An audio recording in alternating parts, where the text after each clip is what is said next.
Hello, students. So now we are going to take up. Today we are going to take up the play Anowa by Ama Ata Aidu.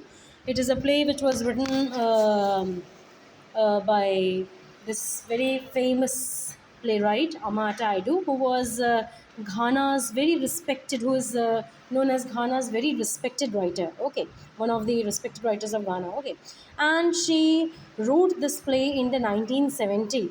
But if you're going to read the play, you're going to find that this particular play was set in the 19th century during the time when Ghana, which was then called the Gold Coast, Gold, Gold, Coast Coast. This region was experiencing social, cultural, and economic changes. Okay, and this was a period when European traders and colonizers had already arrived, and uh, um, there were several things which were happening which caused divisions among these African societies.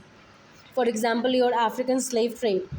This created a lot of division and suffering amongst these African societies. Okay, African slave trade याद है जिसमें Africa से slaves को ship में बैठा करके they use to take them to Caribbean islands और वहाँ पे शुगर प्लांटेशन पे काम कराया जाता था, राइट? तो उसकी वजह से काफ़ी ज़्यादा डिवीजन क्रिएट हो गया था between African societies. Okay, and there were a lot of suffering as well. So this this playwright Amata Aidu, she was very much concerned with how African traditions, women's roles, and colonialism is affecting the lives of people. Okay, and that is why she wrote this play to explore all these issues through the life of a young woman who refuses to follow the traditional paths. Okay, so the play takes place in a traditional African village called Yebi, Yebi, and later on we move to the coast the trade, where trade and wealth becomes very central to the story.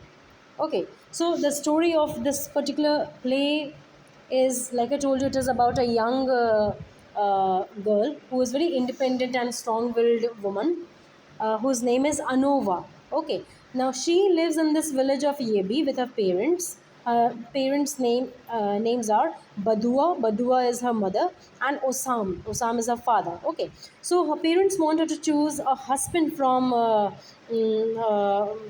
husband who must be a traditional suitor. Okay, but Anowa, the girl, she rejects them all. And she says that she doesn't want to marry just anyone who is being chosen for her. Rather, she wants to choose her own path. Okay, so one day she falls in love with a young man named Kofi Ako, who is a trader. And she goes against her parents' wishes and marries him.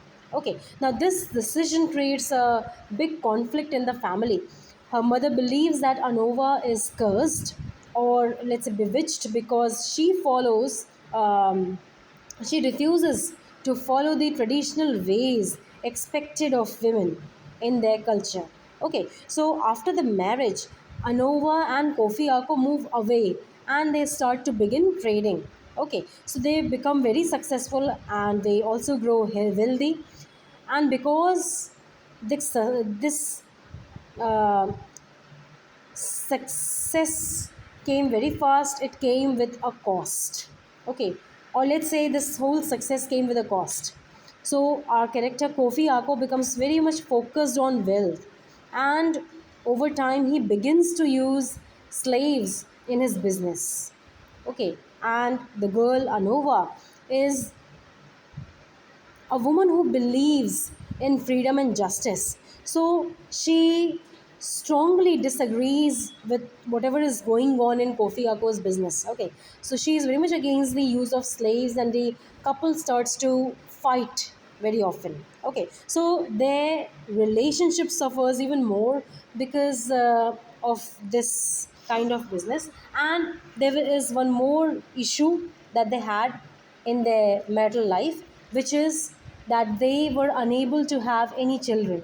Okay, so Anova wants to be a mother, but Kofi Ako becomes very distant and cold, and he wants Anova to act like a quite obedient kind of wife जो वहाँ पे normally prevalent था वहाँ पे women इसी type की हुआ करती थी. But this girl Anova, she refuses to change her independent strong personality, and this leads to the tragic ending of Anova, who felt very hopeless and trapped, and finally she drowns herself. Okay, and Kofi Ako is left filled with guilt and sorrow, and ultimately he too kills himself. Okay, so this play ends with a reflection on how personal choices, tradition, and changes, all these things can lead to destruction if they are not balanced wisely. Okay, so in this play, you are going to come across several themes. For example, tradition versus individuality. So it is one of the very important themes in this particular play, where you get to see the conflict between tradition and personal freedom. So we have this girl Anova, who is a woman who refuses to live according to the social traditional expectations. Right? She chooses her own husband. She wants an equal relationship, and she speaks her mind.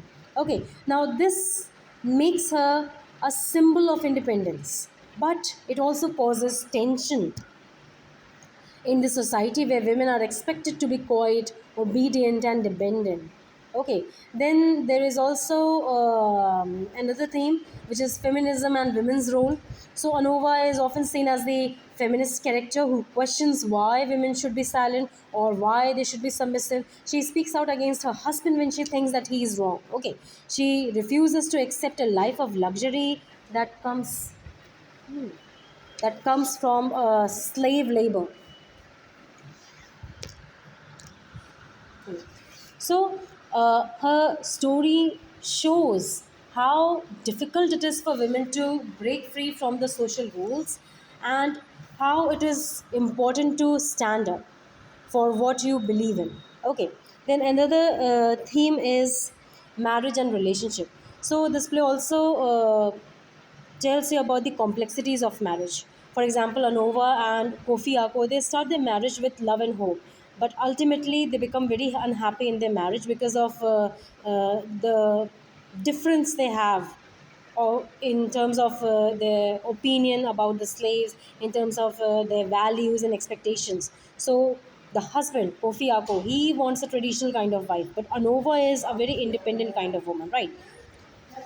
She wants to be treated like an equal partner in this marriage, which is not something which is accepted by Kofi Ako. And that is why their inability to understand each other. This leads to the breakdown of their marriage and ultimately to a very big tragedy, right? Then the another theme is slavery and morality. So again we have this issue of slavery in this play, where we see that Kofi Ako believes that owning slaves is a very easy way to grow rich and become respected in the society, but Anova completely rejects this idea, right? She sees slavery as something evil, and she believes that true success could not come from the suffering of others. So the play also criticizes how some Africans themselves participated in the slave trade in order to have more wealth, how they forgot the value of humanity. Okay, then also you can find parent child conflict and madness and identity also issues.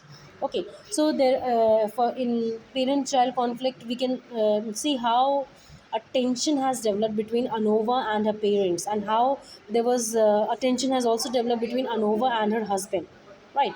So Anova's mother Badua, she wanted her daughter to follow the traditional path, which is to marry early, be quiet, and raise children. But Anova wants something entirely different.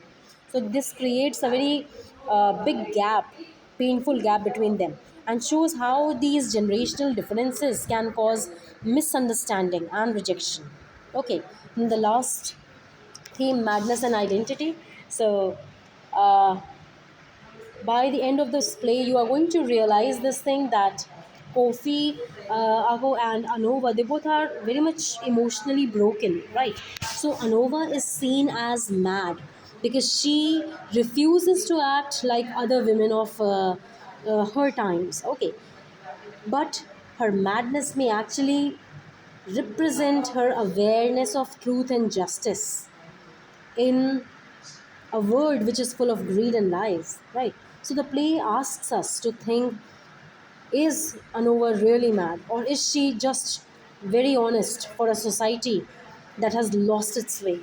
Okay, so all in all, this play is a very, you can say, a very significant play when it comes to explore these kind of serious questions about freedom, gender, tradition, morality, identity, all these kind of things, right? So through the life of Anova, uh, Amata Aidu shows how difficult it is to be true to oneself in a world that expects people to follow some sort of fixed rules. Right. So the play here ends in tragedy, but it leaves readers and audiences with important lessons, which is about listening to women's voices, about questioning the unfair traditions, and about choosing human dignity over wealth and power.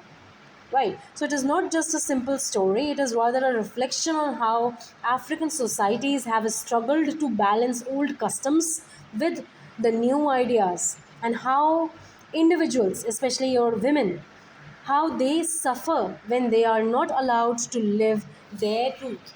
Okay, that's all. Thank you.